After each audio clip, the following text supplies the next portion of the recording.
Hey everybody, it's your girl Angie. Welcome back to Kiss My Cheeks TV. Let's jump into Basketball Wives. I have my trusty notes. I went back and took a few notes because there was some stuff that went on Twitter and some stuff that coincides with the episode. So I want to make sure I kind of talk about it all. One thing I will say for sure, my fast forward game is getting mighty strong. Mighty strong. Malaysia is now on my fast forward list. Maybe just for this episode, I don't know. We shall see. Up front, before we dig into the bullshit and I start to maybe read and say something disrespectful, I want to give my condolences to Evelyn for the loss of her stepfather due to COVID. And another condolences to Malaysia. This episode, she did speak about the loss of her brother.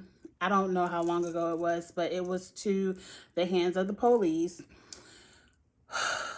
I don't want this to sound shady at all because you can't tell people how to grieve, how long it takes to get over something, how a trauma will affect you lifelong. Like, trust me, I have my own traumas that I have to deal with every day, and people are like, bitch, you ain't over it. No, something you just learn how to live with, and you may have certain triggers.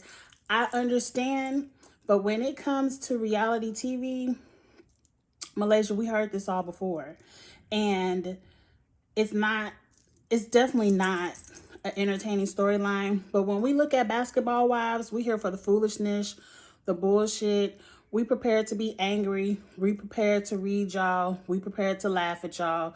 But I don't want to be sad. I don't want to watch this show and be sad. It's plenty of other things I can do to be sad. So Malaysia made the fast forward list this week. She can get her privileges back. We shall see. But anyway, let's jump into the episode. The show opens up with everyone showcasing their rental properties.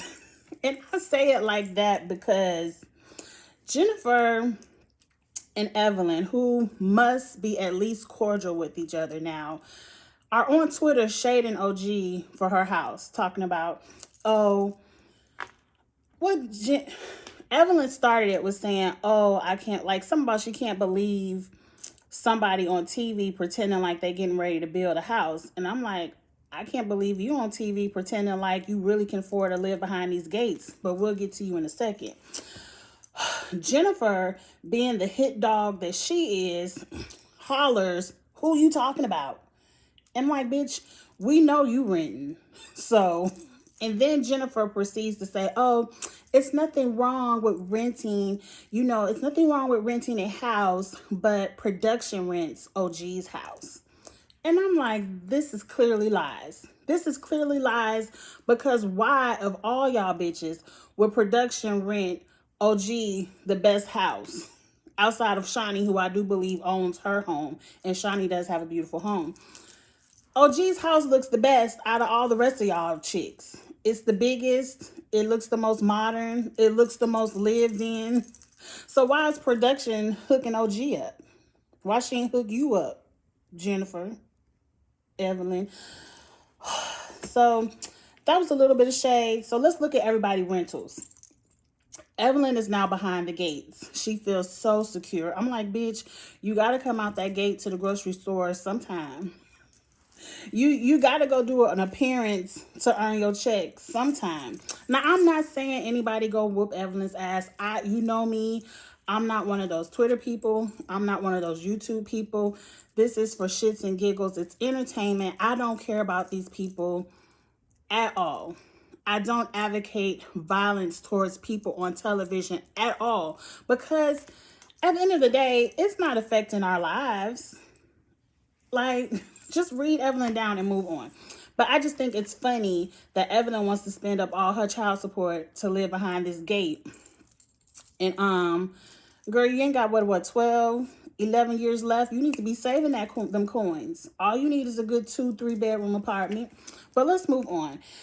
Phoebe looks like she's living in a 2-bedroom apartment, and it looks like she is struggling to teach these kids the basics of elementary grammar. She got a dash ET. Y'all, I hope y'all know what goes in front of this dash because mama can't help you. You better ask that teacher. You better ask your teacher. Phoebe can't wait. The whole time she can't wait for school to open back up because she is struggling. Struggling, girl. Anything can go in front of it. Get, met, let, set, net, bet. Anything can go in front of that ET, Phoebe girl. Moving on. Nobody lives in LA. The only two people that live in LA are the two bitches that can't stand each other, and that's not Malaysia, OG and Evelyn. Jackie is out in Sacramento juicing up some juice for her and her son and husband. I'm like, all of y'all bitches are flying in for checks. Nobody lives in LA. Shani is out in Houston in the house with her daughter, her teenage daughter getting on her nerve. All of our nerves, girl. You are not the only one. Let me put this phone on vibrate before it start ringing. Shani, you're not the only one with a teenager that's on our last nerve, that's in the house eating up all our damn food. Like, it's a winter storm. Because usually my son would be at work or, training for the football, whatever he doing. But we all in the house now for the winter storm. All my food is gone. And I'm prepared. I'm like, damn. 2020, it's 2021. He graduating. But all of our teenagers are getting on our nerve right now, Shani. Okay, I done turned my phone off. Kristen, Malaysia, and Jennifer are all in ATL.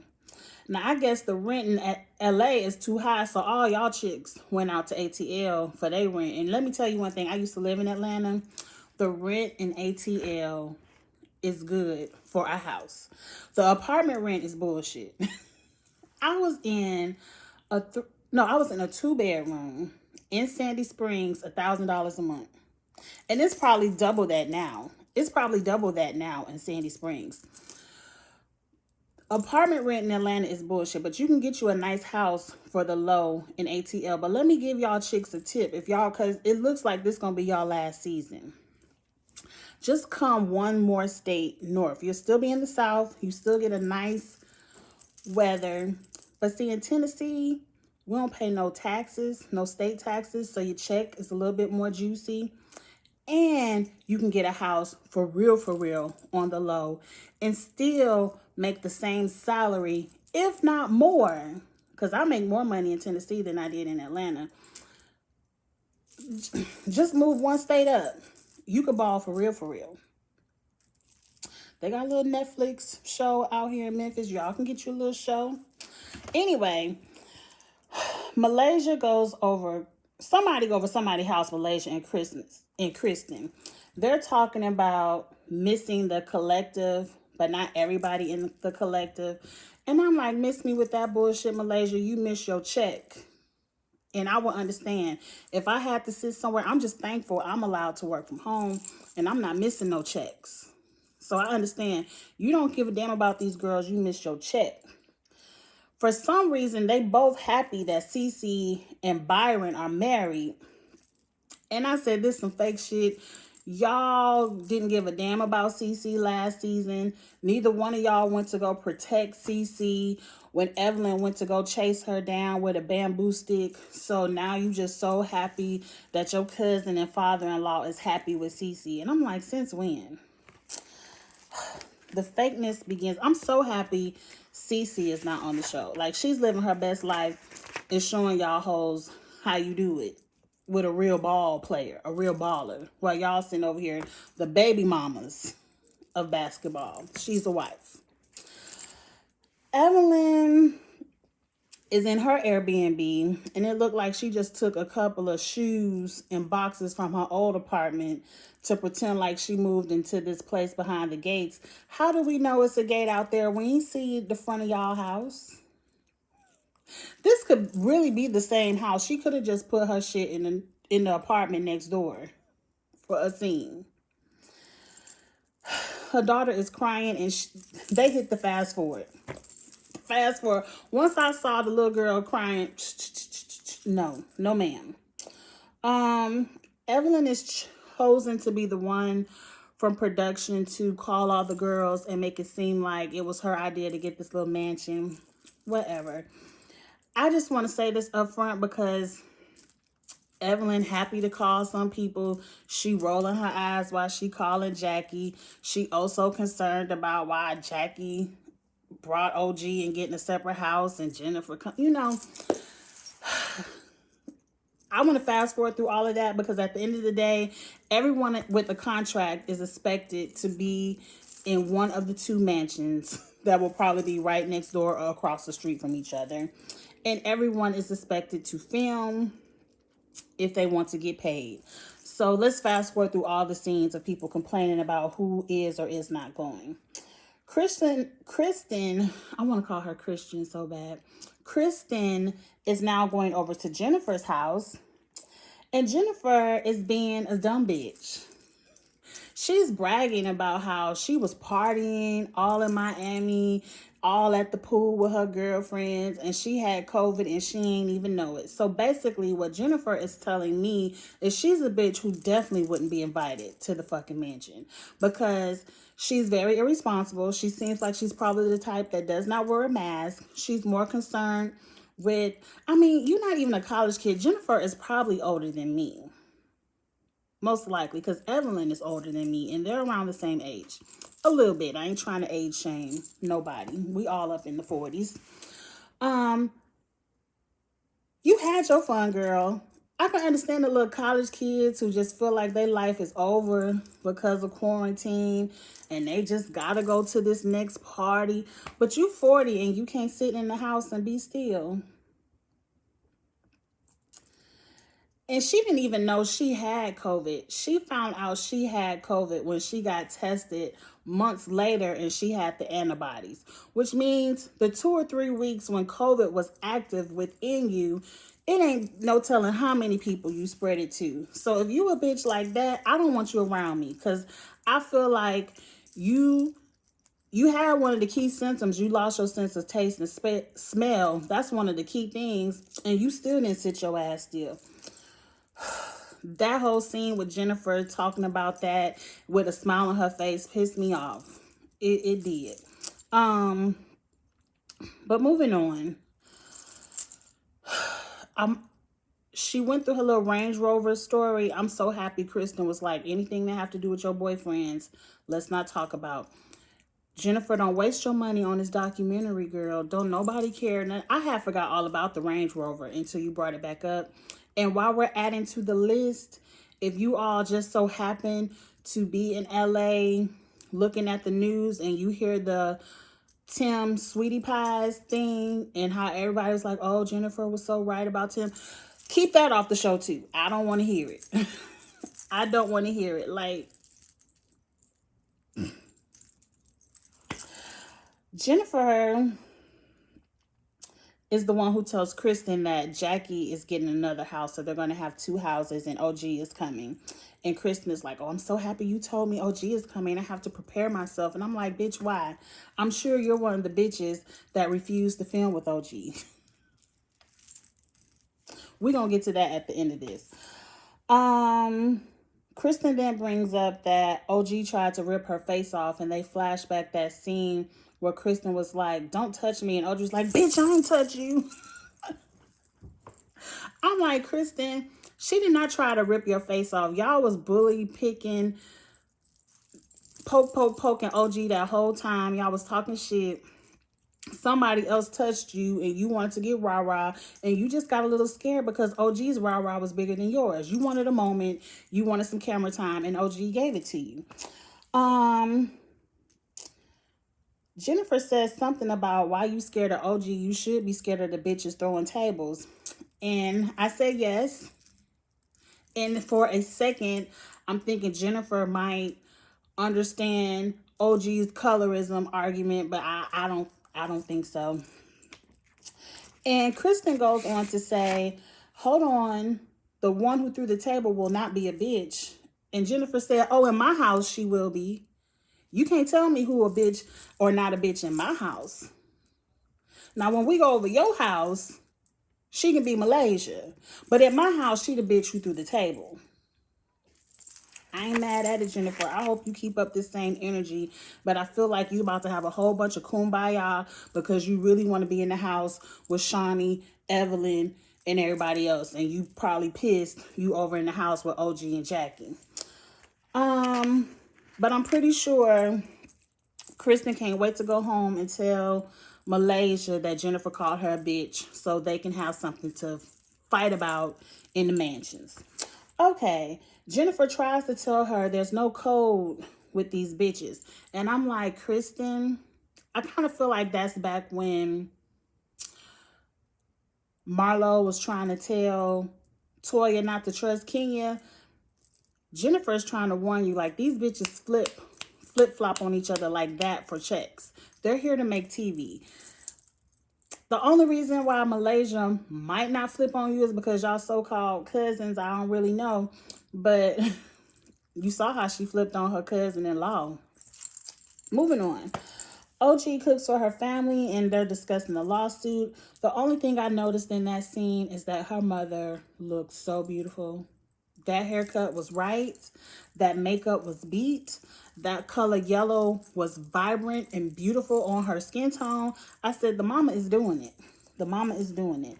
Now Kristen has to call Evelyn to let Evelyn know that OG is coming. Like, production ain't already told them this because I'm for sure Evelyn is the key bitch that's refusing to film with OG. Kristen says something about she's dark skinned and she's never seen colorism in the group, so she doesn't understand why OG is using it as her talking point to benefit her. I'm like, you really are a dumb bitch, aren't you?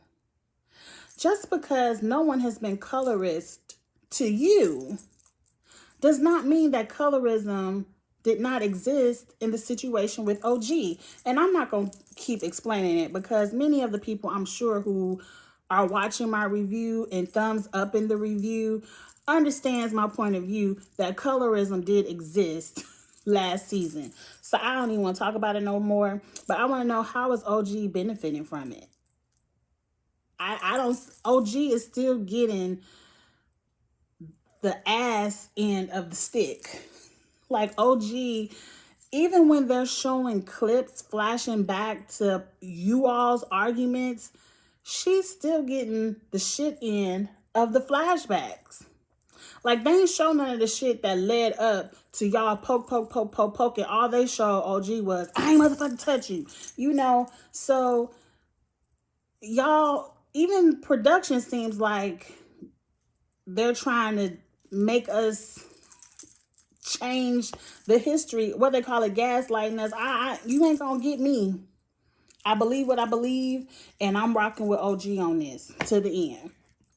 I can't believe they still got this lawsuit going. Like, Evelyn, you just making a fool of yourself.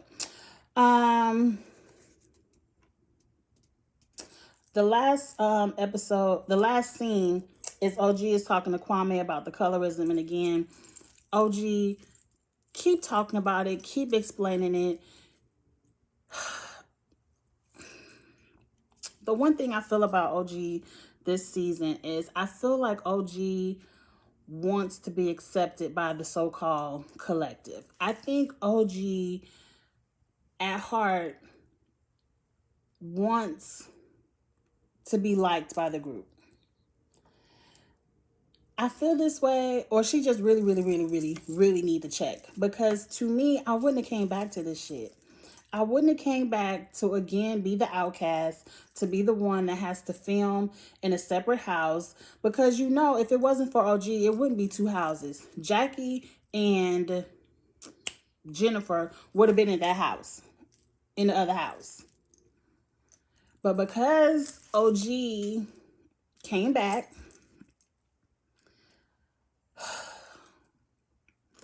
I feel like she's going to give them, she is giving them the opportunity to get on camera, cry, change their story, try to get people to change their mind. Not me. Like I said, not me. Not me. And I really feel like this has to be the last season. One, y'all numbers are in the toilets. Like, y'all debuted at less than 50% of the numbers you had last season. I think they said you were at 400 and something thousand on the premiere, and last season you were all at like 1.3, 1.4. So a million less views. I feel like you all should have taken this season, because I know you all have seen it by now. You all have seen all the backlash. If you all had any kind of educational bone in your body, you would have listened to the educational people explain what colorism is and explain the examples of how it was. And instead of trying to beat up Shaunie and Evelyn's ass, take the opportunity to learn, apologize, and do something positive with the platform. But it seems like everyone outside of Shaunie, because Shaunie probably has the ears of VH1, the ears of her PR team, her PR, telling her at least be open. Like, Shaunie, don't cut off OG. Like, Shaunie, why didn't you pass this information off to your team to where at least everyone could be open to the conversation? Because now it just looks like Shaunie is the only one open to it, because Shaunie doesn't want to get read over Twitter anymore, but we still reading you, bitch. And everyone else is doubling down on the ignorance. Like, oh, I'm dark skinned, so since I'm dark, there's no colorism. But yeah, you dark, but you have American-like features. And some people aren't just colorist to light or dark. Some people are colors to the point where you're from Africa and I'm American. Like, people are ignorant like that. And ever since OG set foot on the scene, season 1, all y'all talked about was, she can't do her makeup, she ain't cute, she ugly, look at her wig. Like, y'all talked about her looks before y'all even got to know her. The first season she came onto the scene. Jackie ends it with, I'm so excited. This is going to be the biggest Ponderosa. It's the pandemic Ponderosa. And I'm like, oh, here we go. Jackie's going to be the messy bitch of the season. She's going to be the one who's allowed to go back and forth between houses and, start shit. Because Jackie going to hear one thing over there and completely go across the street and say something else. And then everybody going to fight with Jackie for being the messy bone collector. And that's pretty much going to be the season. It's gonna be some girls come in that one of them fuck with Phoebe's baby daddy, and we gonna see Phoebe talk shit and then run and cry when she confronted again. Like, this is the whole season. It's gonna be the last season. I can see it. What I don't want to see is, we'll get to that next week. Let's talk about OG. I did listen to the interview with Storm. She did with Storm Monroe. It was a very good interview. Very good. I really enjoyed, because at first I was like, I ain't going to listen to it. I'm going to listen to the Cliff Notes. But then I was doing my face. I said, Angie, put the interview on. And it was a very good interview. OG said there are 4 women who would not film with her, but 2 of them came around. She said she wanted to be clear because she does not want the edit to be misconstrued, because you know how the edit will do. She said there are 2 women who she did not see the entire season. She still has not laid eyes on them. Let's discuss. Number 1 is Evelyn. Evelyn, I understand there's a lawsuit, but I feel like Evelyn should drop this suit. She should have been dropped it. Put your tail between your legs, whatever it's called. Apologize and move on. Because what you're doing now, all of this is bad PR for everyone. And it's just making all of you all look more foolish, especially when America right now is in a climate of really being aware of these racial issues, even if they are colorism issues. Like, people aren't sweeping this stuff under the rug like we did 10 years ago. Like, oh, yeah, she's dark and aggressive, but it's not a big deal. Like, people are really making their voices heard, and people are really listening. Brands are really listening. So I feel like you all are doing yourself a disservice by not having an honest conversation with OG and being open to listening to the things that she's saying, and even being open and just being open to maybe being wrong and changing your behavior. You know, I don't. The second bitch on the list is Phoebe. I feel like Phoebe is the second bitch because she loves to lay up under Evelyn. She's like Evelyn's little puppy dog. Malaysia and Kristen are the other two, but I feel like Malaysia and Kristen are the two that will come around. A lot of people I've heard think Shawnee should have been one of the four, but I feel like I said earlier, Shawnee has VH1 and a PR team in her ear. Shawnee has more money to lose than these other bitches that are getting, as Jennifer's text messages were released, $5,000 an episode. You know, Shawnee has a lot more on the line. So I feel like Shawnee, we will get to see an open conversation with Shawnee and OG. I don't feel like Shawnee's going to change. But I think Shawnee is on her political correctness this season. She's going to be fake. She's going to fake her way through it. I don't understand why Shawnee hasn't told at least. That's why Shawnee ain't none of y'all bitches friends. Because if she was, she would have told some of y'all to fake it till y'all make it. Because I feel like a lot of you all are going to go left this season and it's going to be a wrap. And Shawnee going to move on to Basketball Wives Houston and get sued by Tammy. I feel like we know Jackie and Malaysia are going to make up.